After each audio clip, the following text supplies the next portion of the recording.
Okay, good morning, everybody. Welcome to the last day of the iSEE Congress. My name is Amy Ando. I'm a professor in the Department of Ag and Consumer Economics. I'm actually an environmental economist, and I think I'm moderating because I do the economics of green stormwater infrastructure and valuation of urban ecosystem services. But today, I'm just here to keep our session of 3 interesting speakers on track.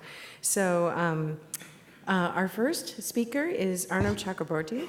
He's a professor of urban and regional planning here at the University of Illinois Urbana-Champaign. And you can see his topic. We're going to have 20 minutes to speak, and we're actually going to do questions after each speaker rather than waiting until the end. So as you're listening and enjoying your breakfast, do think of those questions that you have for Arnab, and then we'll take those right after he's done. So Arnab, come on up.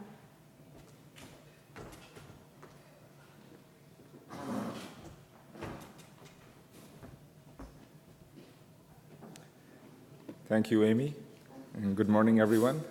Thanks for being here bright and early. My name is Arnab Chakraborty, and I'm going to speak about a research project that my colleague, Bev Wilson, who was part of the organizing team, but he's away on sabbatical this semester, so he couldn't be here. Bev and I have been working on this with a number of grad students from urban planning for some time. And I'm going to talk about, this is a rather expansive project at this point, but specifically on the vulnerable population piece of this work. Our work broadly has 2 goals. One is how to add social components to sustainability analysis, and sustainability-related efforts. So as we have heard at this conference, there's been a lot of emphasis on the environmental side and the technology side, and I'm hoping, and some on the equity side as well, but I'm trying to bring that piece more explicitly here. The other is being an urban planner, we're always interested in not just understanding the problem, but also doing something about it, connecting with practitioners, talking to different stakeholders, communicating our ideas effectively to different audiences. So there is an engagement piece to this project that I would also like to share with you, and that's sort of a developing stage of the project at this point. I know many of you are familiar with urban planning, but I wanted to start with a quick background or pitch on the Department of Urban Planning here. We are one of the 2 oldest programs in the nation, and among the most established ones. We're on the South Quad in the Temple Buell Hall, and we're focused on actionable research. We work with scientists, social scientists, but we sort of take the understanding forward and work with the communities and practitioners and thinking about social justice and thinking about how some of these challenges that sustainable cities face that we have been hearing about for some time now could be addressed in close working with the community. So with that, here's a quick overview of my presentation. I'm going to talk about the existing approaches to managing extreme heat. There's a broader climate-oriented sort of framework here, but I'm going to focus, and this project focuses on extreme heat. And then what are the components of vulnerability that may be missing or may have some gaps where this particular research sits, the methods that we have employed thus far, the findings of this research, as well as some preliminary products that have emerged from it, and then where it is going in terms of prototyping some of these products and communicating it and working with the different stakeholders in the field. So in terms of background, let me start with defining what extreme heat is. According to the Center for Disease Control and Prevention, extreme heat is summertime temperatures that are substantially hotter and or more humid than average for that location at that time of the year. Okay.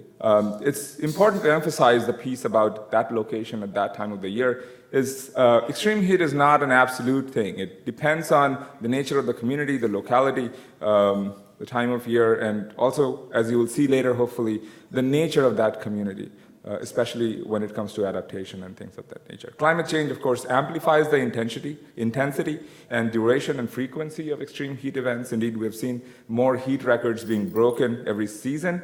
I didn't want to didn't mean to dazzle your eyes with this map, but this comes from a Washington Post article just this past July 5th, which showed that week how the extreme heat sort of distributed globally. And as you can see, it's a pretty sort of global problem with large catastrophic implications already happening in many parts of the world, such as India. This past summer we heard about Japan, even Sweden. So it's been sort of a growing thing, I think, on everybody's mind. Especially in the US, extreme heat, if you look at, again, Center for Climate Change and Health data, they say it causes more deaths than any other type of natural disaster. And it's worth noting because we don't hear about that quite often, at least in Chicago. More than 7,100 people have died from extreme heat-related illnesses in the last 20 years. And actually not 20, it's about 10 years between 2000 and 2010. And that's about 700 a year. Our focus particularly is on Chicago, as you will see later. Chicago suffered an extreme heat event back in 1995 and several since, but that was the more deadly one. It killed over 700 people in a span of 5 days in July of 1995. When you think of Chicago, you may not think of it as the first place that comes to mind when you're talking about extreme heat. But this is where I want to reflect back to that idea of extreme heat concept being so localized and dependent on the nature of the community. The research that happened in Chicago after that major initial catastrophe identified conditions of the community, such as folks living alone, not leaving home on an everyday basis, lacking access to transportation, being sick or bedridden, and not having social contacts nearby, and lack of air conditioning as some of the major drivers of heat-related illness and mortality. So there have been a number of efforts on managing extreme heat already. There are some experts here who have done a lot of work in that. You might even recall the presentation from Garrett Knapp on what was it, Wednesday or now, right? That sort of showed how a number of planning efforts sort of organize themselves at the building level, at the community level, and the regional scale. So extreme heat efforts currently ongoing or have been undertaken in the past could also be organized by those categories, including, at the building level, increasing shading, using energy-efficient appliances that reduces the cost of protecting oneself from extreme heat events, as well as the neighborhood scale in reducing impervious surfaces, adding trees, adding parks, creating development patterns that are suitable to reducing exposure to heat, as well as the regional scale, things such as forest management, reducing emissions. A number of efforts that is not or may not be centrally focused on reducing exposure to extreme heat, but as an externality has good impact on reducing exposure to extreme heat. So my overall point is most of these efforts, if not all, focus on reducing exposure to extreme heat. And they are often sort of agnostic about their intra-urban or intra-regional distribution, which is where the vulnerability angle comes in. So that's kind of where our research fits. Yes, there are some challenges in understanding exposure itself. There's a large amount of uncertainty, even though we know it's increasing in frequency and intensity. The exact nature of how the global climate change and its impact on extreme heat would have is still in a range of uncertainty. Local microclimate variations in exposure, spatial heterogeneity in exposure can already be seen from these data sets and are captured in some of those data sets. So yes, exposure, better measurement of exposure still remains a problem, and thinking about how that could be integrated with planning efforts still remains sort of an interesting research question. But our focus is on the central question here, which can we better understand patterns of social vulnerability and how that relates to this larger issue of extreme heat exposure. And finally, again, as a planner, I'm interested in how can we use these advances to better plan, both in the short term in an emergency response and management sense and public health management sense, but also in the long-term resiliency planning sense, in the community planning and urban planning sense. So we rely on the literature on social vulnerability that comes from social sciences. There's work by Susan Cutter at South Carolina, Will Helmy et al., that show that vulnerability really needs to be understood as three different things, especially or particularly exposure, which is the part that, as I just said, gets a lot of attention, sensitivity or characteristics of the community that increases the risk when exposed to certain conditions, and adaptive capacity. And on these later two fronts, sensitivity and adaptive capacity, is sort of developing interest, and these are not very novel concepts at all, but how to measure them, how to implement them, employ them in planning efforts is a really interesting question. So that's sort of where our work's focusing. There remains a number of challenges, including lack of consistent and high-resolution data, as you will see in our preliminary assessment on this already. And there's lack of reliable models, even later on. If you understand that, you know, as some of the earlier examples showed, if you put X acres of park or Y percentage increase in shade, how that exactly affects temperature patterns and downstream comfort patterns is an interesting thing that there's no yet very specific answers, which creates a problem for implementing some of these things, communicating it to different stakeholders, et cetera. And there are shorter-term versus longer-term trade-offs. Again, which of these efforts need to be focused on creating better management practices in the event of an emergency, an extreme heat event, versus how do you reduce these risks over a long time, 20, 30-year periods, so that communities are better protected from such events or increasing intensity and frequency of such events. So we started with these two different fronts in a way. One side of it was developing a heat vulnerability index, which captures those two arguably under-studied aspects of vulnerability, sensitivity and adaptive capacity. And on this front, we collected national data over 40 years from census tract scale data from Census Bureau using this Geolytics Neighborhood Change Database. We employed the 16 key variables that are capturing characteristics of individuals, families, and communities. We employed a principal component analysis and reduced this down to 4 synthetic variables that were then employed in developing the index. Then we used this index in the context of Chicago. We plotted for 1990, we plotted for 2000, and then we plotted for 2010. If I go back and forth a little bit, you will see that these sort of make sense. It captures where we understand sort of lower income, vulnerable communities are in Chicago.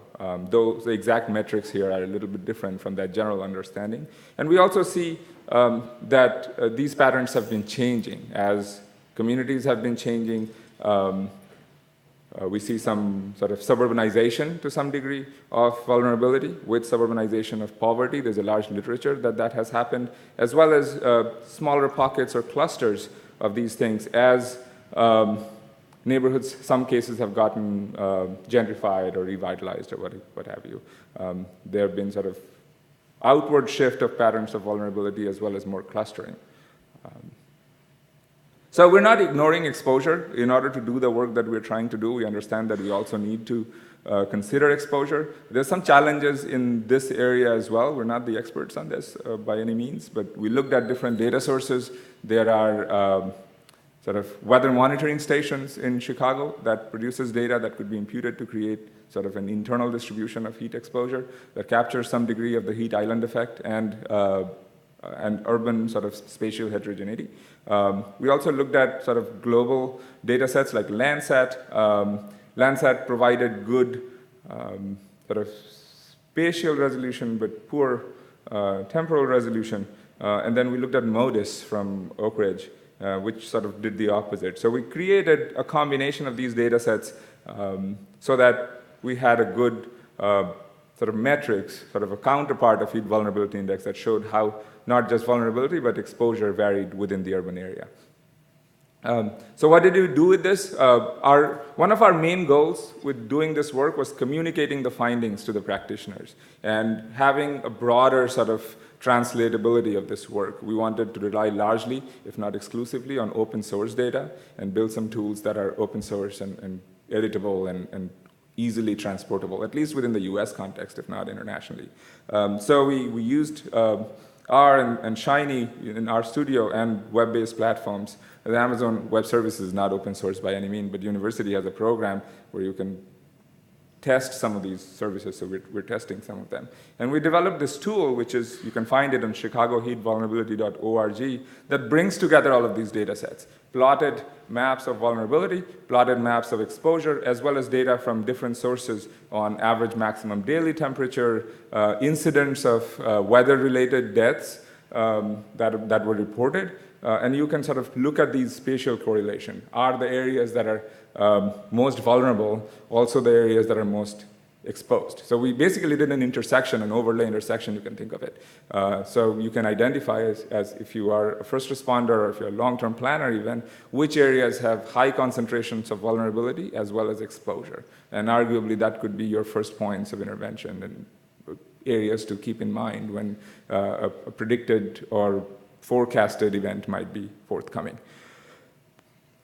So this website has a number of maps that answers questions like where are the statistically significant clusters of vulnerable populations, where are individuals that have concentrations of exposed risk factors. So even though it's an index, there's a way to break down the different risk factors and look at their distribution individually within this data set, as well as sort of going back to the past events, kind of a sensitivity analysis from that perspective, looking at where these events occurred and what kind of mortality and illnesses were reported in association with such events. So some of the key lessons from this part of the work is we're seeing some regional decentralization in heat vulnerability. And this sort of follows from what we've seen in the literature. We found in talking with stakeholders such as the Planning and Development Department in the City of Chicago, Office of Public Health, Office of Emergency Management, as well as other folks such as the Chicago Metropolitan Agency for Planning, that they find this information at least generally useful to keep in sort of their, I guess, universe. But they want final resolution index. They're not satisfied with census tract level analysis. They're like, we want to know where exactly the housing unit is that might call in case of major heat-related event. So that's been sort of our next, that's guided some of the next step of our work. And this work is actually led by us, but involves a broader coalition of other leaders. We pitched some of this work to different stakeholders in the Chicago area. And UI Labs was one such stakeholder, I think was sort of thinking about some of these things already and found this interesting and has put together a consortium at this point that involves a number of stakeholders on the government side, such as all the departments of the City of Chicago that I just mentioned, as well as some broader data producers, such as NASA and National Weather Service, who are interested in these things, as well as some private sector actors like Microsoft and ComEd, Exelon, who are interested in this information and thinking about how this could improve, their data production, data sales, as well as better understanding, in case of ComEd, how these things could matter for their service delivery, worker security, etc. So we're working with them at this point to identify an early stage prototype that might be deployable, first to Chicago and potentially to other areas. It's really at the exploratory stage at this point. I want to identify that that work is not just limited to heat vulnerability. There are a lot of players in there who are interested in other aspects, such as better prediction of weather forecast or weather, worker safety. So there's a lot of overlap between our interests and theirs. So it's a larger consortium and not just focused on heat vulnerability. But it's heartening to me thus far, at least in talking with folks in public health and epidemiology, that they find real usefulness to this effort and has really put in a lot of effort themselves on mapping vulnerability piece of it. Same for the planners. So this has been sort of an interesting dichotomy for us, where some stakeholders are interested in knowing exact details of which households may have issues in case of extreme heat event and getting that detailed analysis in their database, so to predict how much assistance may be required. And the other hand, there are long-term planners who are thinking at the community scale, who may be interested in deconcentrating vulnerability through housing policy or introducing infrastructure like cooling centers or some measure that cools down neighborhoods through parks and tree covers. So there's a different kinds of scale and different degrees of interest that come with it and different time spans at which some of these recommendations may be useful. So we're at that stage right now where we're pursuing a number of proposals that are all at different levels. For example, a proposal we worked on was actually not successful with folks here in electrical engineering and civil engineering was to look at smart meter data from households. Chicago now has very broad coverage of smart meter data where you can get hourly information on energy consumption, and then tying that back with weather pattern to identify which households may have air conditioning, for example, is an interesting strand of work that we're thinking of pursuing. We're also interested in extending this to other environmental issues, especially flooding, that may have implications for coastal areas and other areas exposed to flooding. Maybe the talk later today on combined sewer overflow may have some overlap with some of those principles. We're also interested in extending this to other locations. Like I started with, the rate of death from mortality from these events is much higher in places like Delhi or Karachi or even south of France. The databases are different there. The kind of ways we can conceptualize and then measure some of those variables are different there, but it is another angle that our research team is interested to continue to pursue. So that's all I have. I think I'm just on time here. So thank you for keeping me on time. Thank you very much.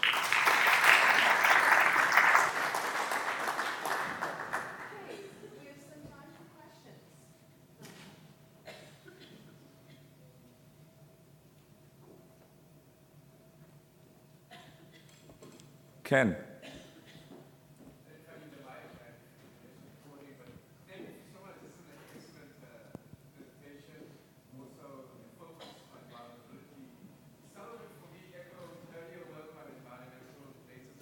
So I wonder if you could speak to the social justice part of the resolution, the issue of inequalities and the social justice part of the research. Are you looking at that? So that certainly is the primary sort of goal here. I mean, if you grant that better measurement of social vulnerability and integrating that in response planning is a way to address social justice. Now, there's a lot of measurement issues there. There's a lot of sort of existing barriers to doing that better there. If you look at the sustainability plan that City of Chicago has, for example, it's several years old now, and it's largely based on exposure, and it's not clearly integrated into planning and development departments' sort of day-to-day efforts.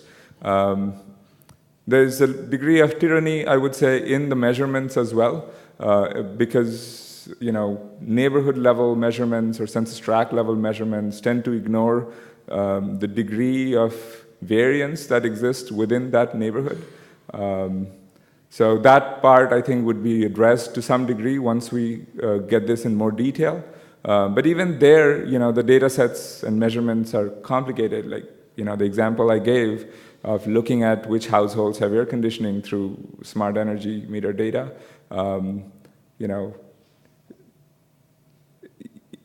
it'll be a lot of, a challenging research to go through because we don't know who has air conditioning, who can afford air conditioning. City of Chicago, no, actually Cook County does this assessor survey where they ask people to mark if they have air conditioning. That data is more reliable for single-family units and not as much for apartment units where most vulnerable people typically are. So it's a big challenge to address. But I think on one side, there is the advocacy dimension to social justice, but on the other hand, I think there's a measurement and more sort of systematic quantitative side to it. Our work, admittedly, is more on that other side of quantitative and systematic, but hopefully there'll be some synergy with that dimension as well. So thank you for your question. Yeah, I had a question on adaptive capacity. What was your metric for that, for this, and what were your thoughts on applying it for other natural hazards, like you mentioned flooding or earthquakes, or what's your recommendation for that? Okay, I don't think our index captures adaptive capacity very well, actually. It's more on sensitivity, like individual and household characteristics. For adaptive capacity, if you want to know, do you have family members nearby who can come bail you out if you need it? Or to some degree it does. We have cooling centers in the database, access to cooling center. That's kind of an adaptive capacity. But I think it's social support. It's a big component of adaptive capacity that is not there. In some proposals we've worked on to target that, we've looked at how to capture some of that social support through surveys at the ground level, as well as mining, say, Twitter data or Facebook data at the higher level that carry spatial characteristics within those data sets. But it's not very well captured right now. And going back to your comment about flooding, yeah, I think, the framework, I think, is transferable, but the exact variables would need to be looked at very closely. Flooding might be even more spatially concentrated event than extreme heat from an exposure standpoint, as well as, we started with those 16 variables that we found from the literature to matter to extreme heat. Those will be different for flooding or any other kind of information. We'll have to look for other data sets and variables, but I think the framework, or at least one of the messages here is pay attention to social vulnerability, not just exposure. So that's important, I think. Thank you for the talk. My question is, in terms of mitigating, say, heat vulnerability or vulnerability for other effects, which is a more effective strategy? Is it something micro-scale at the level of, say, a housing community or very localized, or more citywide, statewide, or countywide? Oh, I think it needs to be multidimensional. There are different things that get addressed at different scales. And as we have already seen in working with these partners, you're all sort of looking at different things. ComEd, a private sector entity, is interested in maintaining electric supply, through an event when the load goes through the roof, especially in areas where there's not good distributed systems. Public health and epidemiology folks are interested in, localized which families in the past have had high incidence, or not families, areas have high calls in case of such events, and they're trying to, deploy and plan resource needs under those conditions. And they go very sort of, most of the time these cars are just kind of sitting idle, but when there's a major event, it suddenly sort of peaks. And how do you manage resources and logistics under those conditions? So that's a sort of different field and different folks. We're not experts as planners in that, especially. But at the state level, I think there is, and federal level even, there is some need for greater coordination across agencies and across space. So there might be some communities that are better at this and have a good history of managing it, and nearby you might have another community that does not have the capacity, has had a more history of concentrated effects. So if there is capacity building and ways to coordinate better through requirements or whatever between those agencies, I think that would be a good role for a higher level government agency, as well as financing those mechanisms. Thank you. One more question while I pull up the next presentation. There were lots of hands. Don't be shy. Evan. Arnab, the relationships that you described in your presentation, I'm wondering, we learned yesterday that Chicago is like the 28th or 38th largest city in the world. Do the relationships scale with the size of the urban center, or do you have to adjust them for size? I think we would need to adjust it. I think we'd need to adjust it for size. The index that we developed is based on a national data set. It's not locally calibrated, and I think it will.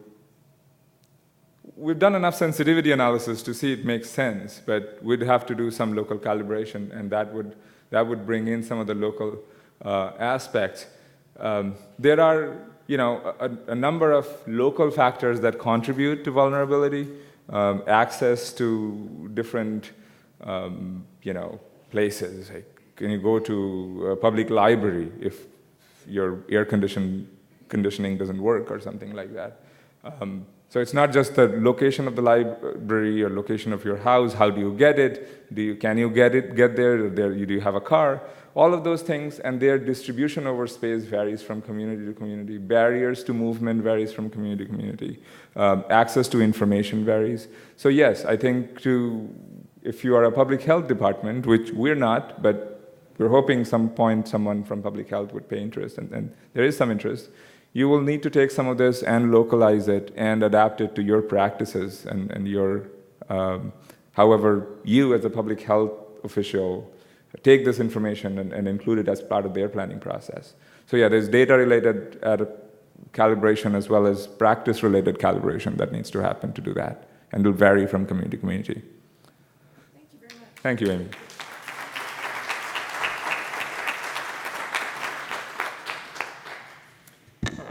Thank you very much, Arnab. That was really interesting, especially after this last summer. So next up, one of the questions alluded to flooding and stormwater management, and so our next speaker, George Guo from Rutgers, is going to talk to us about exactly that. Please come on up.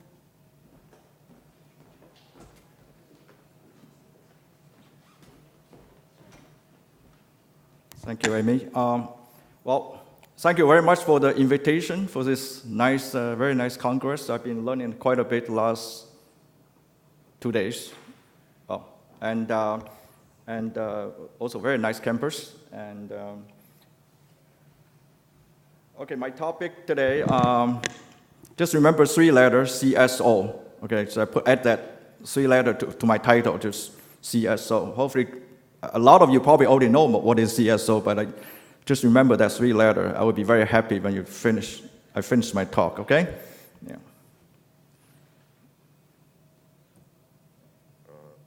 Try to see. Oh, okay.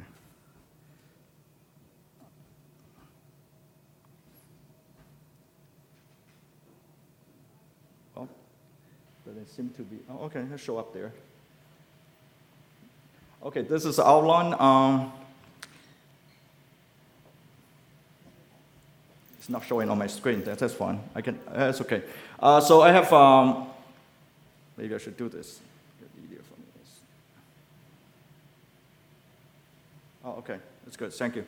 So I'm going to go through 6 aspects. First, obviously talking about what is CSO and when it occurred, and what impact, and then and goals and standards for controls. First of all, I guess you read my title. I'm an engineer, so you will see a lot of words. Control may not be most fashionable words now. So control, mitigation. I try to make it softer. Mitigation in my title. Okay, so you heard a lot about adaptation, other things, right? So we'll try to get into that. So then we are solution oriented. So we look into the minimum. Third aspect is the short-term minimum control and what you could do over long-term control flow, and then looking at different measures, mitigation measures at the source, the conveyance, in the process, and then end of the pipe. And then the fifth is looking to green versus gray. I heard so many very nice talk, inspiring talk yesterday, the day before. All this green, the sustainable, obviously the theme of this conference. And look at the more traditional approach, the gray measures and the source versus end of pipe measures. So there's something obviously we could discuss, and then conclusion and recommendations to end my presentations. Again, first is occurrence. So, like I said, some of you probably are familiar with this. And you can see that older cities have combined sewer. Combined sewer means you have one pipe, take the rainwater, take the raw sewage and rainwater in one pipe. So during the dry weathers, treatment plant can take all the raw sewage, so treat it, but during the wet weathers, so idea was designed for that. So they thought at that time, about 100 years ago, then thought rainwater could dilute this raw sewage and discharge to the receiving water. So anyway, so during dry weather, so treatment plant will still take whatever to the maximum extent possible to treat it, but the rest of it will be overflow to the receiving waters. So now, people have referred to flooding. Yes, it does. If too much, especially in my area in New Jersey, during not only rainfall, we may have high tides. So the one plot over there is Hoboken, which is Hoboken, New Jersey, northern New Jersey, across Manhattan, across Hudson River from Manhattan. So during the high tide, actually, that your street could be flooded by the mixture of road sewage and rainwater. If we don't pump, actually, they have to pump it out to the Hudson River. So, so this where problem we have is 770 cities. Older city, obviously, you can see 850 billion gallon discharge, mixture of road sewage and the rainwater to the receiving waters. So, oh, I'm sorry. I've been doing like that since last time. Okay.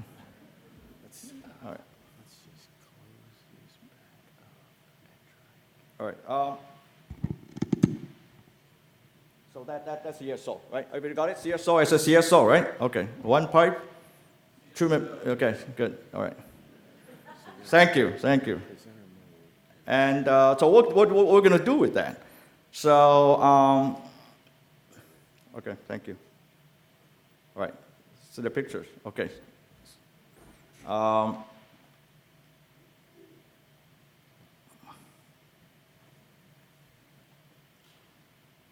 Combined sewer, during the dry weather, sewage will go to the treatment plant. During the rainfall, treatment plant will achieve the capacity. They cannot treat anymore. The mixture will overflow the receiving water.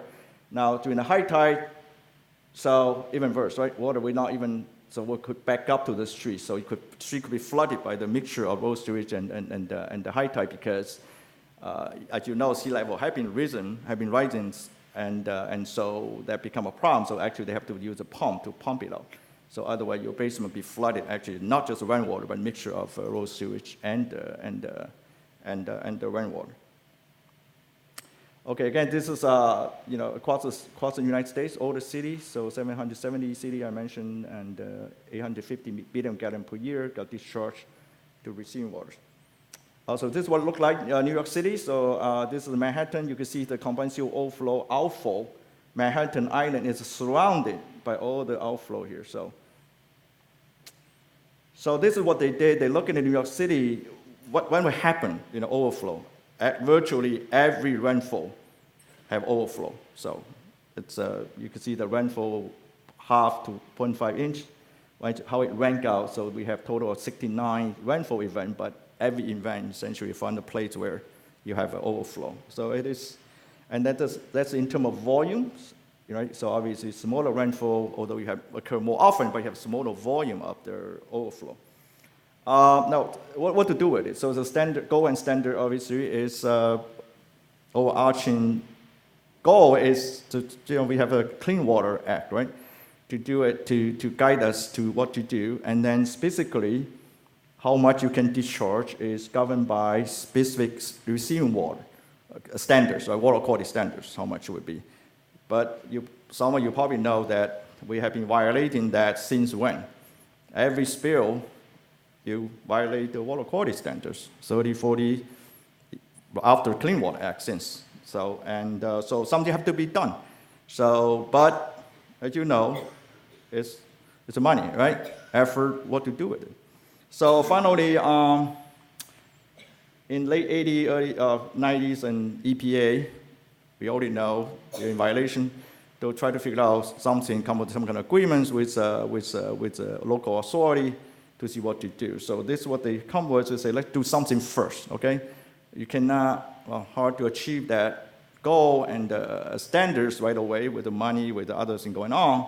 So there are 9 minimum controls, and I may not have time to go detail, but anyways, and then at the meantime, you buy your time to develop long-term control plan. Pretty much all the local authority have that already, and then they call it consent decree, the agreement with the EPA, what you should do now, and then a long-term what to do.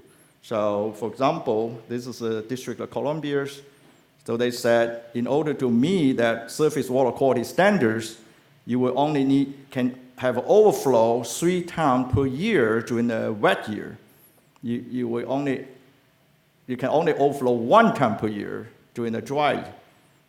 That's very, very challenging during the dry year, 1 per year. So that's through all the assessment, modeling, monitoring, and again, this is a longer-term goal, not right away. So anyway, so what we in terms of engineering and other planner engineering and others, and to see what to do. So obviously, looking at source control first. So this is what we heard a lot about stormwater green infrastructures. So I click back up to my diagram, but you could kind of picture in your head. If you can reduce runoff go into the combined sewer, right? And then actually you were able to reduce overflow, yes? Well, if it's 0 runoff going in, then you don't have overflow, right? It's not achievable, but I'm saying that, so more you can do to reduce runoff, then you could reduce the occurrence of overflow. Because, treatment plant can treat it, so minimum a number of the overflow event, and also the volume of the overflow flow. So this is our diagram. You have seen it, but I'm going to highlight a couple green infrastructure measures, which is one of them is, well, 2 of them is a rain barrel and rain garden next to the house. And then this one, we actually, so one of our projects have installed a rain barrel, and we gave it resident, it's a grant money, so we gave them resident for free, by the way. All you need to do, they agree to do it. And then this is one existing parking lot. At the edge, we make it into the rain gardens. We call it rain gardens. So it's, just essentially all it is just excavate down, capture runoff, and treat it, infiltrate, and then bigger rain still will overflow, but we're able to capture some runoff from the smaller rain, like, for example, 1 inch of rain or so. So another one is porous pavements. And then one of the concerns we have with porous pavement is maintenance. So if you get clogged, then you will not infiltrate anymore. And also, you cannot use a street sweeper to clean it. You have to use a vacuum to suck it out, the solid from the porous space. So we did one of the tests, and in my laboratory with a hydrology power to see if you keep adding solid into it to see how that will affect infiltration capacity or hydraulic conductivity. So that's the source. You control the volume, but of course by also control the quality, right? If you're not only not letting the water go in, also not letting whatever carried by the runoff into the combined sewer. So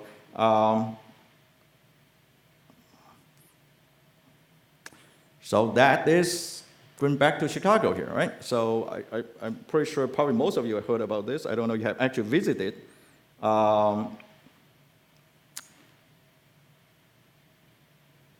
Idea is capture before it become overflow, and you build a vertical drop shaft, and to capture those overflow into deep tunnel, and then you treat it, because treatment plant cannot treat it instantaneously because the water coming in, flow rate is too high. So you store it there, and then you can treat it over 3 days, hopefully not more than 3 days because it becomes very stinky. So you have a tunnel and reservoir, so you can able to store it. So it's storage and treatment. So that was the idea. So all right. So this is combined sewers, very old one. And in 20 years or 30 years, first in Chicago, they was actually built an interceptor sewer. Initially, like I said, from 20 years, there's no treatment at all, actually. Doesn't even have raw sewage treatment. So it's just mixture of raw sewage and runoff, just rainwater to go into a river like Chicago River here. So in late 20 or early 90s, so they built interceptor sewer. So intercept that raw sewage into the treatment plant, okay? Then whatever cannot intercept, it got overflow to Chicago River. Now in 70, 80, so they was started to plan 70s, I believe. So then in 80, they started to build this, it's called drop shaft here. So intercept, this overflow point here. So intercept drop shaft to 300 feet below. That's a deep tunnel. and then also have reservoir. Then you pump water back to the treatment plant to treat it and go back to river. So that's a concept. So like I said, many of you probably heard about it. I'm not sure this engineering. I'll try to explain, plug in a little bit engineering there, okay? There are two phases of engineering, like the interceptor sewers and deep tunnel. So there are two phases of engineering. So I took the opportunity, I came here, so I stopped by Wednesday, by the way, so there to actually visit it. So this is a little model, very nice model, mainstream pump station. I would suggest you to, very nice. They have, so you can see interceptor sewer and drop shot deep tunnel here. So this is a nice model you could see. And this is how big the deep tunnel is. In a pump station, how big the deep tunnel here, if I stand here, it will be like this height, okay? So it's about 30 feet diameter, 10 meter diameter, so, okay? And again, this is about almost like 300 feet below ground, so. And these are pump stations, gigantic pump station here. This is a reservoir, McCook Reservoir Phase 1, just finished, start to operate January 2018. So, and this is what it looked like today. If you're here 20, probably none of it there. This is ship, sanitary and ship canal. I said, I want to go there to see I can smell anything. Can I see anything? It's beautiful. Congratulations. This is a great, as an engineer, I would say top is great engineering achievements. So, and they did it, what to do. That's supposed to be a sewage canal. Now you have a boat. If you picture yourself back, what I'm saying, right, Chicago, you probably know history of Chicago much better than me. So, but it's what we've gone through. So, and this Chicago River in downtown, perfect. Oh, I shouldn't say perfect, but much, much better. So it's all right. So why I mention it? 30 years ago, I was graduate students in Minnesota. So actually, I did some modeling work for deep tunnels. So that's why I thought, I've been following that since then. And then, of course, I thought it would be great to go back there. And after that, that's the first tunnel. I know that UIUC Hydro System Laboratory have been continuing doing a lot of modeling work, and health planning and many, many other things. So in connection to that combined sewer, we have also done some work on sediment flushing work, laboratory testings, and end of the pipe. Back to New Jersey, what we're going to do? I'm going to do deep tunnel, very tough. We have 800, 900 municipality. And we're going to do green infrastructure now. There are a lot of resistance. The maintenance issue I mentioned to you. Okay, the porous payment or other things, how to maintain very, very small town. It's not a big city. You only have few people for maintenance. Now you have someone to learn how to do this. So there are a lot of challenges there. So, end of pipe.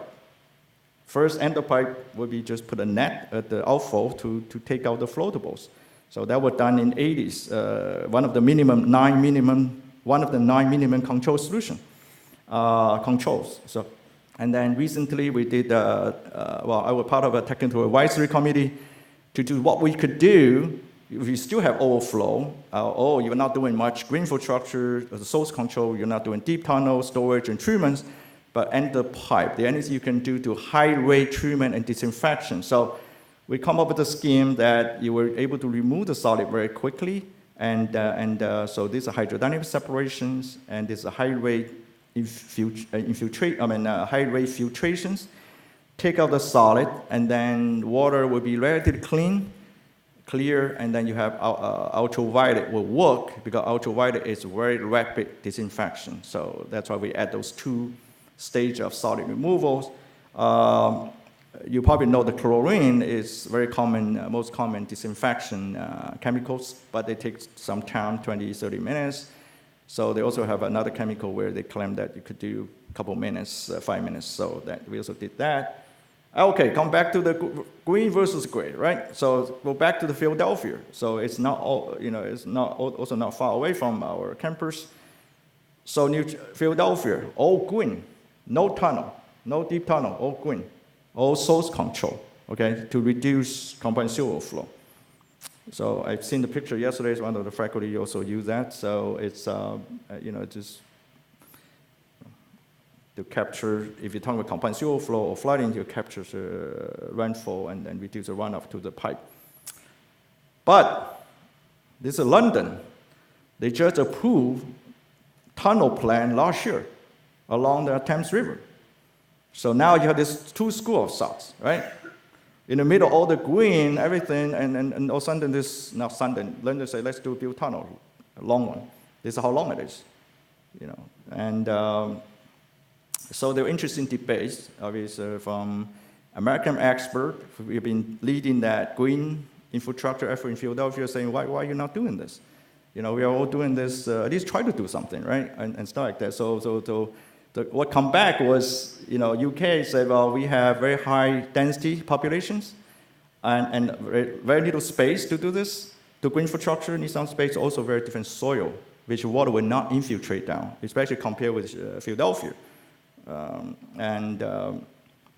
But I think probably most important one, I know is the economic, it's about the benefit. So it's not just a water quality control or flood mitigations, it's what other benefit you bring in. So you heard, like I said, the triple bottom line is looking at economical, environmental, especially, and social benefit of it. So actually, Philadelphia, they did a study to say if you have a deep tunnel versus this LID is low impact development, the green infrastructures, so what kind of benefit you could generate? It's a totally different order magnitude, the benefit if you want to monetize it. So deep tunnel, yes, you can meet environmental goal, but you know the benefit of it. Okay, so and then come back to Chicago here. You already have a deep tunnel. Where that picture of green infrastructure come in? Yes, Chicago also doing green infrastructures. So they're giving out the money to the local metropolitan water reclamation district. So why we need this, right? Now, you look at combined sewers. This is a picture I show.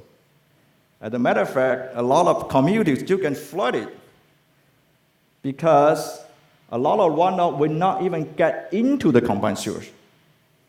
So the first phase, you have to have runoff go into the combined sewer first, right? And then you have intercepting, and then you have deep tunnel. But if runoff cannot get into the first layer of the pipe, then where the water will go? Will spawn on the streets. So that actually a lot of local flooding occurred because of that. Will not get into our gigantic engineering. So that will help. So this is the word very nice description, magazine introducing this. So yes, flooding concern, of course, right, will also help. Even have big gigantic pipe and reservoir, still not 100% elimination of overflow. So if you can reduce runoff go into combined sewer, yes, we can reduce overflow. And even separate sewer, because a lot of our separate sewer are old. You could have inflow infiltration into it, so you can reduce the runoff go into the separate sewer. That will also help. And then, of course, I mentioned is social benefits. So the main reason. So what you do, there's a picture here, and then essentially add to the surface of the street, right, on the ground, and that's where this will fit in there. So yeah, even Chicago doing gray and green combinations. So finally, come up with a couple, here. So okay, it's combined sewers is meant to be a long-term and a costly problem. So and yes, I think that green should go first if you can. Okay, considering the multiple benefits and adaptive functions in terms of climate change, everything else, and then. But the pipe and the gray measure remain to be necessary solution for existing high population density and low groundwater infiltration urban areas. And obviously, any solution for engineering or planner, anything local physical characteristics and specific community needs should be considered in developing the solutions. And then, of course, I mentioned before, long-term operation and planning requirements should be considered in developing the solutions. Now, doesn't matter the green or gray, when you have the huge rainfall, right? Or whatever other natural event coming in, all the electricity go down. So all this, besides the regular operation and maintenance, but during the emergency, and I can see whether they work or not. So you got to think about that. So with that, thank you. Yeah.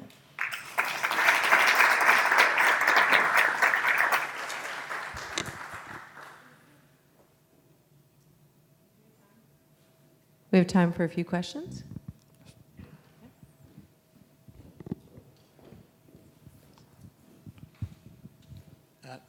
Thank you. I enjoyed your presentation. My question is, in places that have adopted LID standards over a period of years, has there been any measurable impact in the number of CSO overflows that they get in a given year? Or are we still sort of waiting to see if that benefit's going to play out in the field? Thank you for the questions. I mean, very, very good question. So yes, a best example I would say is Philadelphia. So after they are implementing green infrastructure, they have a long-term monitoring, keep tracking, number of events got reduced. Not only that, but also receiving water.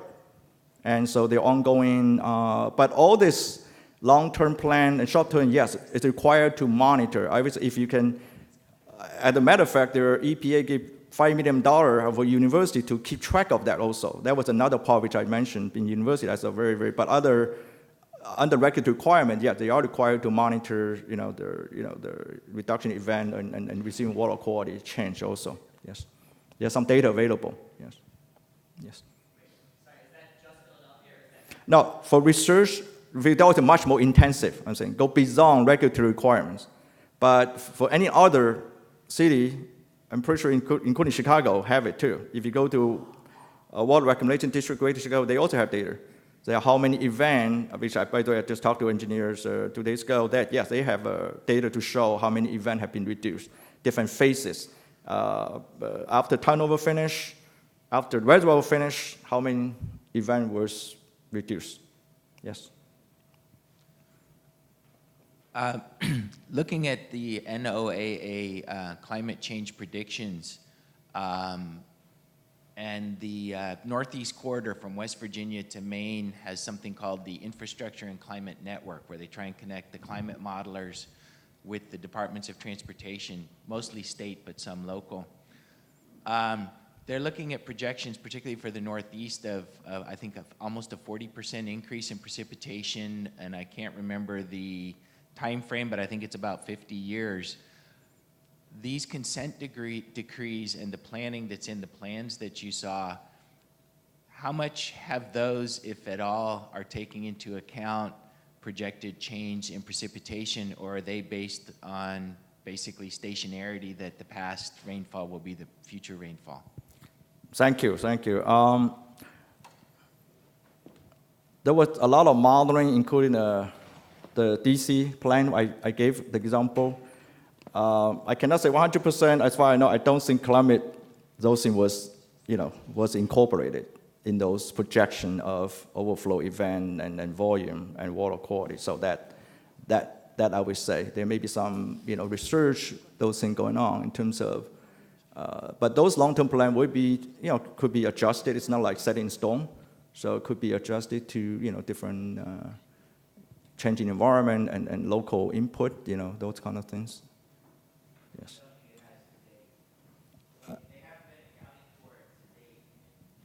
That's as far as I know. So I'm sure a lot of people are thinking about it, but in terms of those numbers, I don't think so. Yes. Okay. I had a question. How many inches of rain was the deep tunnel in Chicago designed for? Do you know, for different storm events? Depend on if you look the New York City. So when I give you statistics, if you can take out using stormwater green infrastructure, just take out runoff from 1 inch of rainfall, that's already very significant reductions.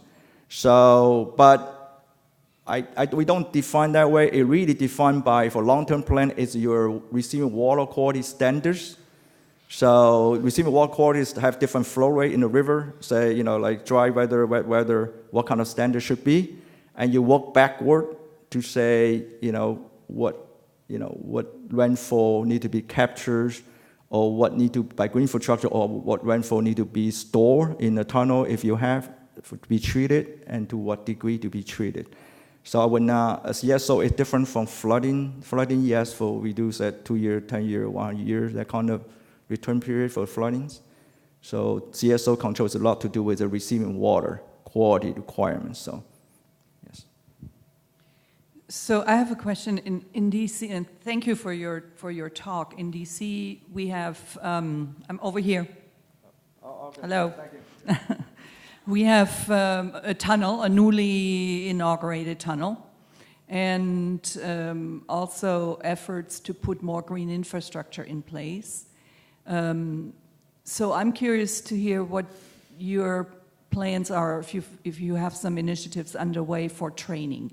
Because, of course, one of the bottlenecks is qualified contractors who are familiar with low-impact development and with green infrastructure initiatives. And so we put a certificate program in place, for example, for people to sit for the National Green Infrastructure exam, because we found very quickly in our collaboration with DC Water that there is a real shortage of that kind of expertise. And it's, of course, difficult to move forward with the kind of quality of life ambitions that you've shared if that's not the case, if you don't have the expertise to actually implement these green infrastructure initiatives. Thank you. I'm glad you mentioned that national certification program. Yeah, it's a must to be done. That's also a primary concern, like state of New Jersey, local government, to say we don't have enough people know even how to design it, construction, or cost maintenance. I think that's a great effort, so should be continued, probably more should be done. So that's the only way I would say, to that extent, that's a great effort. Thank you for mentioning, yes. Also in the DC area, in 2016, Goldman Sachs, DC Water, and the Calvert Fund collaborated in an environmental impact bond, an EIB, that's meant to try to capture some of the long-term benefits of these green infrastructure projects, considering the problem of monetizing the benefits of those projects. Are you following that bond issue and the monitoring and evaluation efforts that will have to go along with it to make sure that the measures that they're taking are in fact performing in ways that will allow the bondholders to be repaid as they expect to be repaid? Thank you for the question. You know what? We have a lot of environmental economists.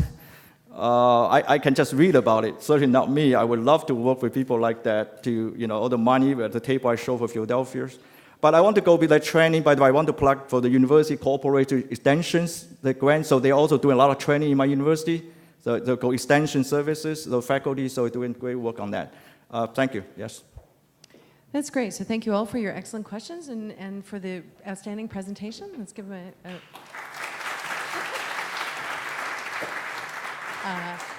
and last but certainly not least, we have David Albouy, who is a professor of economics here at UIUC on natural and artificial amenities.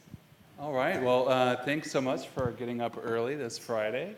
It's actually a really great opportunity to be able to talk to all of you as an economist to a much more diverse audience. I don't get to talk to engineers and urban planners as much as I wish I could. So what I'm going to try and do today is sort of inform you about how economists can say something sensible about cities and about sustainability. And I'm hoping I can convince you that economists aren't just a bunch of, money-driven, greedy people, and that they actually care a lot about things that don't always directly involve markets. Okay, so also I'd want to thank, I had quite a few graduate students help me with this. They're all sitting at this table. There's Hee-Jin Kim, Tatiana Mokanu, Ignacio Sarmiento Barbieri, and Maria Chapo, and they've lost a lot of sleep working on this, trying to get some new results for you guys, because I was excited to share a few new things. Okay, so I think we all kind of understand that cities probably are key to sustainable living, and that we've seen much of the greatest growth in our standards in cities. And honestly, I don't think, given the rising amounts of urbanization that we see in America and in the world, that we don't have much of an alternative. Okay, so this is something that interests people all over the world, and we're seeing higher levels of urbanization than ever. And most of the population growth we're going to see, if not all the population growth we're going to see worldwide, is going to be in cities. Okay, so what I want to think about is, what can economics teach us about cities? So the thing you really learn in economics is that prices are going to signal things about supply and demand, okay? And what I'm going to be thinking about is, what places are the least affordable or the most expensive versus the least expensive? And in economics, we think of a bunch of different factors. We think about supply. So there's big issues about whether the supply of housing is particularly limited in certain environments. The other is demand, right? So what are the places that people really want to live to, and how does that affect or increase housing prices and rents? And then, of course, there can be anti-competitive or non-market forces that also play a big role in prices, and I think that's also really interesting. Today, I'm going to focus really on the demand side. What is really pulling people to different places, to different cities? And in particular, okay, I just showed you a picture of San Francisco, right? You probably all know San Francisco is a beautiful place, but it's also one of the least affordable. And here in Champaign, Urbana, things are a lot more affordable. In fact, if you go drive out 20, 30 miles, you'll find some of the most affordable places in America around Decatur or Danville, right? And so while we face, actually I'll get to this in a second, but we're facing kind of an affordability crisis in certain parts of the country, it's a lot about where the housing is or where the locations are, okay? So it's maybe not just a question of structure, but really a question of location. And so that's why I'm really so interested in this. Also, having been a young person who's lived in some of the bigger cities, I also know some of the sacrifices people make to live in places that they really want to live to. They will choose to live in tiny apartments, as this cartoon explains, to like live in New York, right? Because they want to experience other things than a large house. So that gets to questions about sustainability. So what draws people to certain areas? Is it things that policymakers or urban planners can change? Or how much of it is like a thing that's just nature itself? So that's one thing I'm been able to address. And then the other thing I'm going to look at is, our cities becoming more attractive as far as we can see? Okay, so why is this important? Well, most of you think of us as economists as people who just study markets, and that we're concerned about baubles and trinkets. That is actually a bauble, which Adam Smith talked about. He thought that lots of economic growth is about people wanting to pursue like luxury goods of that kind. But there may be evidence that people are also pursuing non-market goods. Okay, so that can be things like pleasant climate, cultural amenities, clean air, safety, and other kinds of public goods. Okay, and why is that important for sustainability? Well, market goods oftentimes have a high resource cost. They require a lot of room. Okay, they need low densities to consume, and usually places that are going to be more like affordable, right? So you can go to Walmart, fill your house full of stuff. But for sustainable growth, we generally think that we're going to have to go towards things that have a lower resource cost that can be efficiently provided at high densities, okay?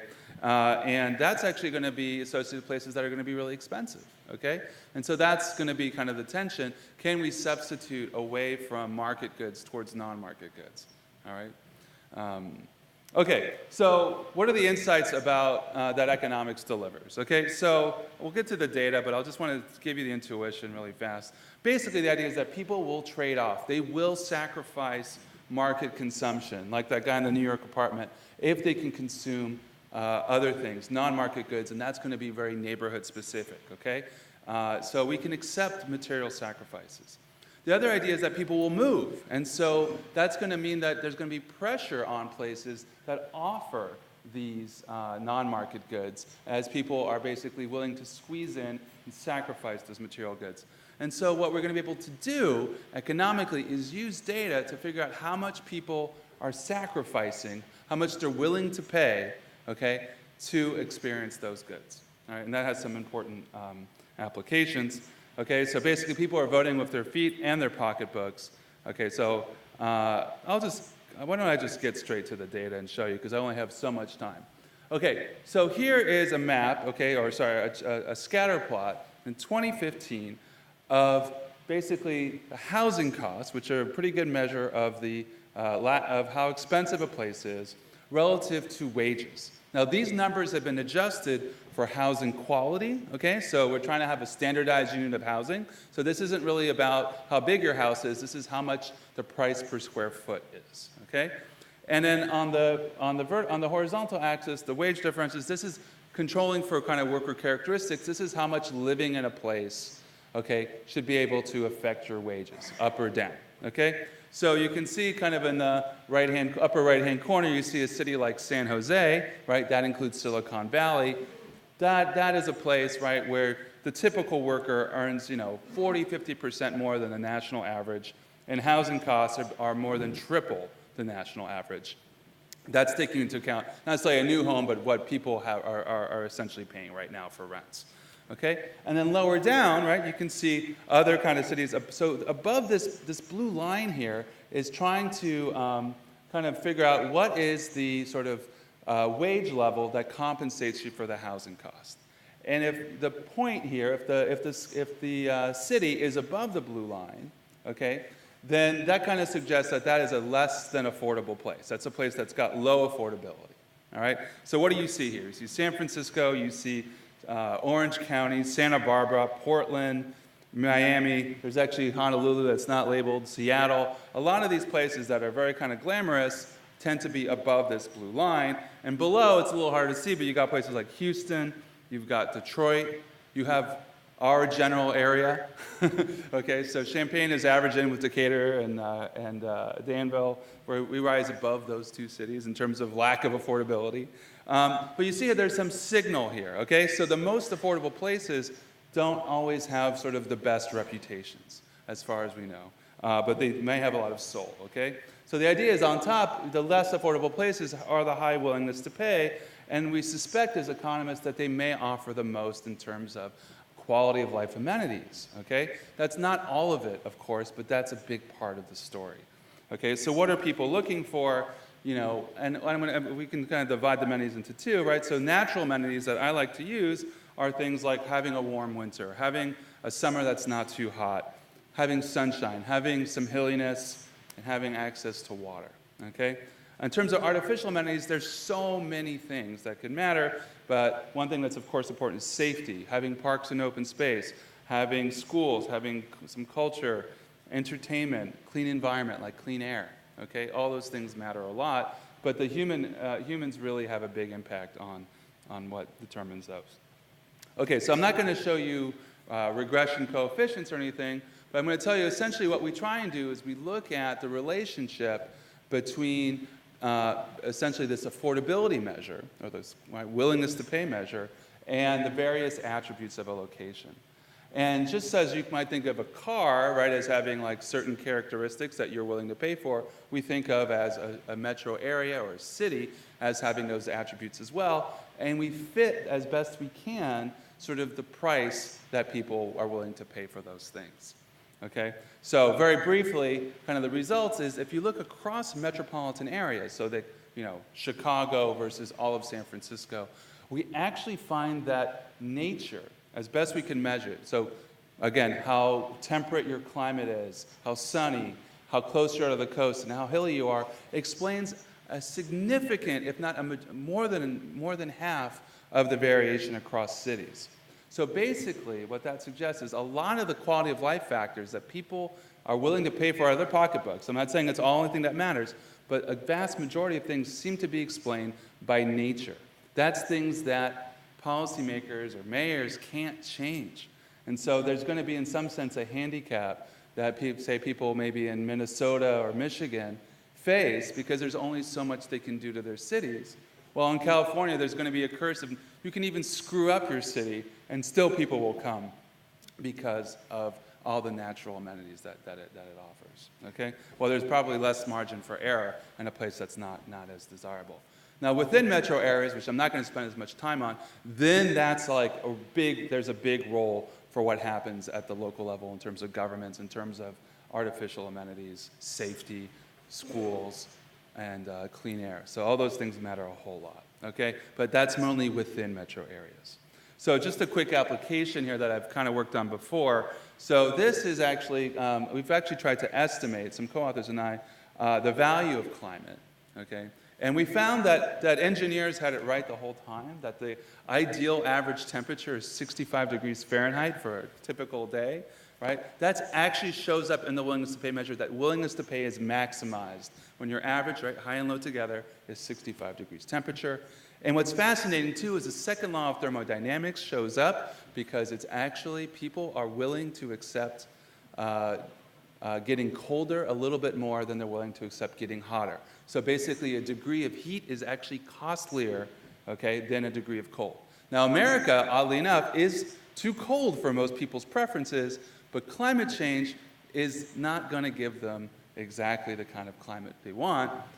So we've actually estimated the expected damage of climate change to just the amenity value, the quality of life value, to different parts of America. And the sad story is, okay, according to this graph, that this map, there's going to be about a reduction, effective reduction of income of 2%. People would pay 2% of their income on average to avoid just the unpleasantness of the weather that's going to change in 80 years. But of course, it depends on where you live. Okay, so Florida and Texas are going to suffer the most, right? They have no winters to lose, and they only have hot summers to gain. And there's little parts of America, kind of near Seattle and Maine, which at least in the short run do stand to gain. All right. Okay, so one thing I want to show you. So here is the same graph that I was showing you before for 1970. And what's fascinating here is that you don't see such big deviations in affordability. Basically, you see, as well as far as we can tell, pretty big tracking of housing costs and wages, though some of the outliers, like Long Island apparently and San Francisco, were still kind of above the line. And you can see Detroit and Flint, the most affordable places in America, which kind of elevates suspicions that there were perhaps already problems there, but also maybe Detroit was, at least in the short run, maybe offering people a really high standard of living. Okay, so that's something to think about. And as we look over time, you can see where the relative positions of these cities changes. So basically, wage levels in Detroit fall, right? While housing costs kind of drop along with it. And you see kind of these cities, I'll go back a little bit, but you see kind of the coastal cities in particular rising above and becoming less and less affordable, okay? Even while their wages are rising as well. So we're seeing evidence of this bigger dispersion, right? And also kind of evidence that sort of supports the idea that there's a big sort of people across locations, okay? And I think that's pretty fascinating. Here's a map here of the sort of differences in willingness to pay. So, so here, maybe I'll show you in 2012 here. So the green areas are the least affordable. So I could flip this around and make it an affordability index and flip the colors, okay? So the red areas are the most affordable, but then maybe lacking the most in quality of life amenities, while the green areas seem to be the most desired areas because they're the least affordable.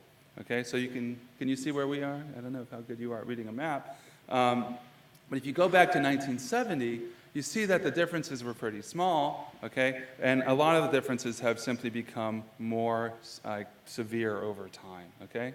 And so what we've kind of tried to do is track what is the willingness to pay to sort of enjoy these different types of amenities. Thank you. And we see kind of a trend. So you can see here people want to be, in hilly places, places with warm winters, cool summers, sunny places, and close to the coast. And particularly with the coastal stuff, but also to some degree with the weather, you see an increasing willingness to pay for these amenities. Now, on the upper left-hand side, you also see that there seems to have been an increase in willingness to pay to be in larger metropolitan areas as well, okay? Something that wasn't quite so strong in 1970. So that we think is kind of interesting, that there's basically both a rise in demand for larger cities and also a rise in demand for these natural amenities. At least, I don't know, as far as I can see. It also might be that there's not enough supply, okay? So we do have to get back into that issue. So this gets back into the affordability issue. And if we look over time, and there's kind of some conflicting results, but I think most of the results point in the same way, that people are spending more and more of their incomes on housing. And that seems a little bit strange because we think that as you get richer, you would spend a smaller fraction of your income on housing, right? So the country has gotten richer, okay? At least on average it has, okay? And so it's fascinating that essentially price increases for housing seem to have basically made it very difficult for people to escape the increasing cost of housing. And as I pointed to before, now it seems to be where the location is ever more important. So kind of a cute example, I did go to grad school in Berkeley, and occasionally I would be able to afford a rental car and escape to some cute little place. So I would go to a place like Carmel by the Sea, and if you guys know, Clint Eastwood was mayor there once upon a time. And it's a beautiful beachside community that was actually originally founded by Berkeley professors, none of whom can actually afford a house in Carmel by the Sea today. If you can see here, this little two-bedroom, two-bath place goes for $1.9 million, right? I mean, it is pretty dolled up, right? And to think that this house was probably originally built by somebody with a middling professor income, nowadays it's only the province of the super rich, okay? So anyway, so maybe the thing I have to say is I feel kind of bad that I was maybe born too late to buy a coastal property, except in Alaska, okay? And if you can see from that map, maybe Alaska will warm up in 50 years. So anyway, so then there's the issue of artificial amenities. And I don't want to get too much into that, but there's an issue about safety. And what's interesting is that overall, we've seen an increase in the safety of the entire country, okay? Not only the cities, but everywhere. But it does vary a lot across space, okay? Not every place has become safer, but most places have become safer. And some of the places that are, showing up on the map as having the highest increase in quality of life they seem to have become safer on average. There's also things like entertainment, okay? So eating and drinking establishments is kind of a common measure, and you can see that there's actually quite a bit of variation as well, and that seems to have grown a little bit over time in terms of the dispersion. Okay, so I've got, a minute left? Yeah? Okay, so, one thing I just wanted to point out is I've also done some work with Maria here on immigration and quality of life. So this kind of adds sort of an interesting dimension. So as you know, the foreign-born population has actually gone up quite a bit in recent years and provoked some debate. What's interesting is that immigrants tend to move to places that have high nominal wages, but after you adjust for the cost of living, they tend to go to places where real wages tend to be actually pretty low. So that makes it very difficult. Affordability really hits the immigrant community pretty hard. They tend to be large, coastal, and fairly amenable cities, however, and in fact, oftentimes will tend to match the climates of places back home. It's actually kind of interesting.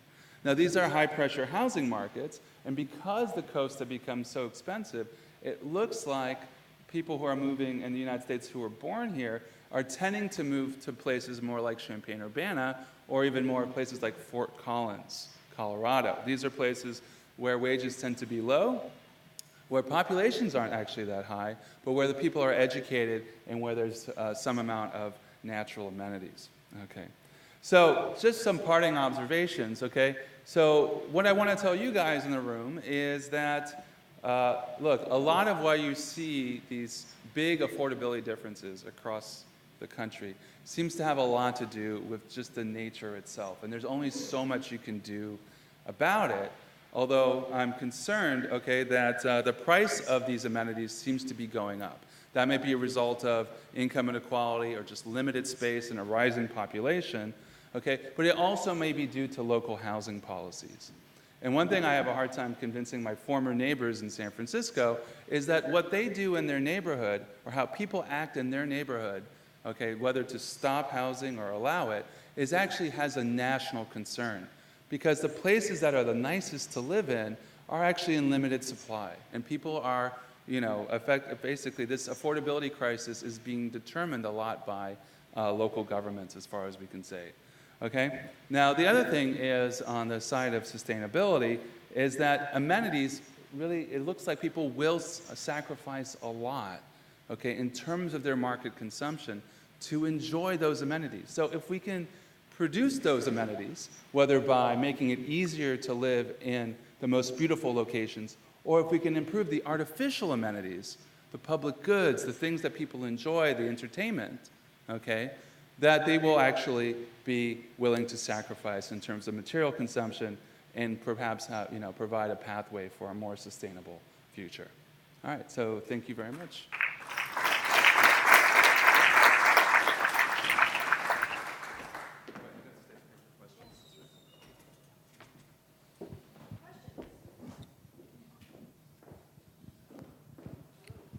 Thanks a lot for the talk, David.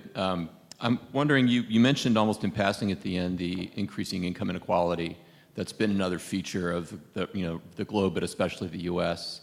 Since 1970. And that income inequality also concentrates in space. There are places like San Francisco and New York that are both seeing the highest housing price rises, are also the places that make most of the income in the United States. I think between 2000 and 2010, New York City, or the metro area around it, which accounts for maybe 2% of the national population, accounted for 12% of the income growth of the entire United States. So if you look at that kind of concentration of income gain in a certain number of places, and you think about the fact that those places are also centers where global wealth is parking their money as an investment in real estate, scarce real estate, it's not just a place to live, it's also a place that you're hoping will make you rich or safe in the future.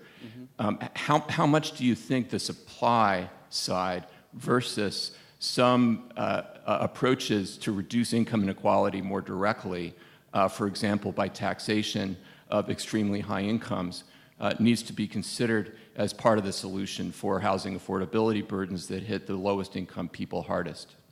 That's an excellent question. So I will say I've been studying income inequality for a while, and also housing inequality in particular. And you see actually housing prices in many ways mimic the trends in inequality. In fact, before the Great Depression, okay, when there was higher level, and before the World War II, there were higher levels of inequality than there were, say, in the 50s, 60s, and 70s, and we saw housing prices were much more unequal back then. So I think there's a deep connection. In terms of the role of supply, though, I'm going to say this with a sort of just to kind of provide the most sort of counterpoint to what has been thought about. So I do think there's this bidding war, okay?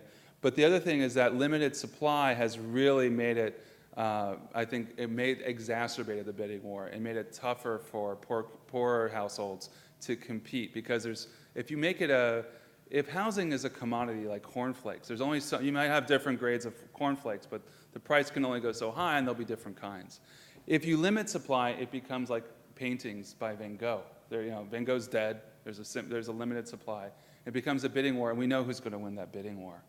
The other thing I like to point out to people in my community who are activists is that the 1% are only 1% of the population. Now, they can buy up extra houses, but there's a limit to how much they're going to buy because housing is a necessity, okay? And it's demanded and ultimately more by people of lower income as a fraction of their income than people of high income. So maybe this is as a matter of faith, but to some extent, based on the evidence that I know, I think greater building would actually do quite a lot. And as much as the journalists like to look at the super fancy luxury housing and all that, and how it's very, very visible, and the packaging is really there, but I think the housing market's much more complicated than just looking at the top. So I think it's really important, but I don't think that, and I've done work on, this inequality stuff. I don't think that taxation alone is going to be, or income redistribution alone is going to be enough to really kind of deal with this affordability issue. Hello? I got the mic. So, great talk. So I was going to suggest that what you just said, I think the difference in those relationships over time, I think really has to do with the supply constraints and the supply constraints on the East Coast and the West Coast that has altered those relationships. But I couldn't tell if this research is fundamentally a hedonic approach or a contingent valuation approach. Oh, it's all revealed preference hedonics. Yeah, there's no contingent valuation whatsoever. Yeah. The only thing I've done so far is put on a Twitter poll and ask people, what is your favorite city in terms of weather? New York, San Diego, I think I put Aspen and it was Orlando, and 75% of people pick San Diego. And is that why you use willingness to pay? I mean, that San Diego is in some sense very close to the ideal environment that people are willing to pay for, that people will sacrifice the most for. This idea of people aren't really paying for seasons as far as I can tell. They really seem to like beautiful sunny weather every single day. But was that framed as a contingent valuation question? No, I've never framed it as I would love to see some work. And then I have just one more quibble. I don't know why you use the term artificial amenities. What's artificial about those amenities? No, that's natural amenities. All that stuff. So the beautiful, that's why, so artificial amenities are more the things like safety, right? So what's artificial about that? I just don't like, what's artificial about that? That they're just as real amenities. It's a semantic question, really.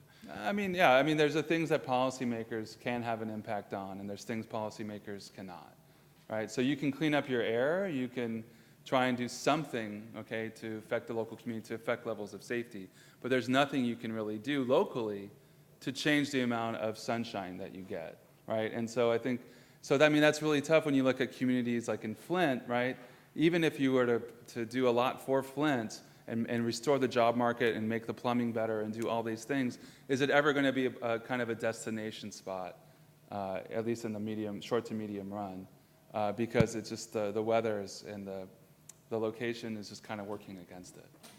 My only point is that the things that policymakers can influence, right, I wouldn't use the term artificial. They're real, right? They may not be natural, but you just don't like the term. Okay, okay, sure. Yeah.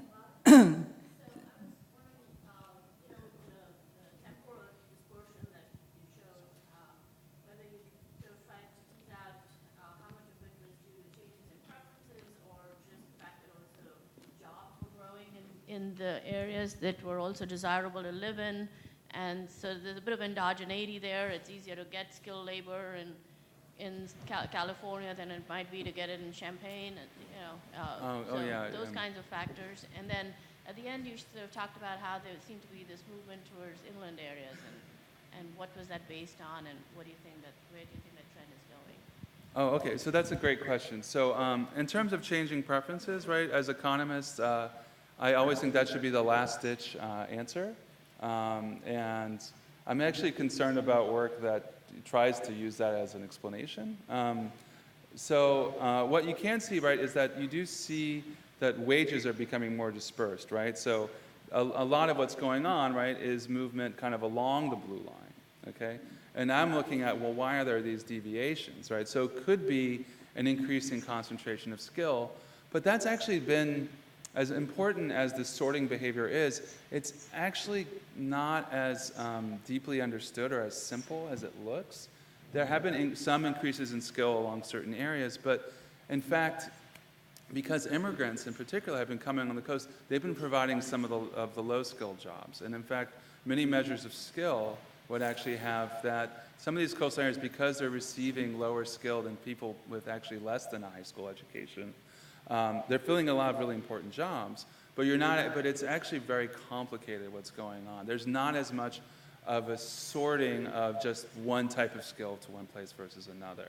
And so I'm a little bit skeptical about, I do think that people affect their locations, that the college towns, for example, are seeing an improvement in their amenities that's probably faster than the rest of the country, and it has a lot to do with the human capital that they have. But I'm a little bit skeptical of some of the results that say that everything is driven by this sorting behavior. I think that nature is playing a big role, and just the fact that there's limited land and growing population and growing inequality is playing a pretty big role as well. So thank you for a great talk. I want to question a little bit your assumption about the natural resources, which of course is a given, right? You have this climate, you have this topography, and so forth. But sometimes it's a matter of packaging it and putting your best foot forward. And I'll give you an example. I did some work in Southwest Virginia, which is another area where the bottom has fallen out of the economy when tobacco went away. And so the question was, how can you try to spur sort of bottom-up economic development in that region? And one of the things that emerged is that it's an absolutely stunningly beautiful region. It is. Except nobody knows about it. And so one of the slogans that was developed after, efforts of, let's mark the running trails and the biking trails and let's clean up along the Roanoke River and stuff like that, which is sort of logical, right? But the slogan that really worked with people was Vermont with good weather. Oh, wow, yeah. And it's it totally makes sense, right? I can't take credit for coming up with it, but if you know the region and it's rolling, on the East Coast, that is some of the most beautiful. But Vermont has east of the managed to Mississippi, sort of, despite its cold weather conditions, to give itself this image of an outdoor destination. Mm-hmm. And so, Roanoke turned out to be able to sort of piggyback on that image. And having lived in San Francisco, I mean, I actually don't think San Francisco is even worth it anymore. My sister still lives there, and I'm like, okay, the amenities have improved maybe a tiny bit, but I don't actually see it personally. And so part of this index is maybe a hype index, right? So how much are people really just excited about living in these areas? Maybe they haven't really explored all their options, right? Because, information is actually limited. And I like to tell people, especially professors whose incomes are not typically really adjusted for the cost of living, that they actually can get a surprisingly good quality of life in other parts of America. And I think a lot of it has to do with the fact that the artificial amenities have probably been improving in a lot of parts of the country. And based on my travels, I've seen a lot of evidence of that. And I think, but I think that's particularly an issue for people who are coming from outside the country. They have even less information to go on. And so they're going to tend to go where their networks are, where they know people. And so that's what's putting all this pressure on these existing communities, right? And if they don't build housing, then it creates this overflow, okay? And then people who do know, like the people who are born in the US, it's kind of up to them to figure out where the right communities are, where are the Fort Collinses and the Champaign-Urbanas that are going to be a refuge from this really difficult, cost of living problems, right? So that's kind of how I see it. I'd love to talk about this. I can talk about this for hours, so yeah. But unfortunately, we're limited in time, so thank you so much, David, for the interesting talk, and everybody for the great comments. And that's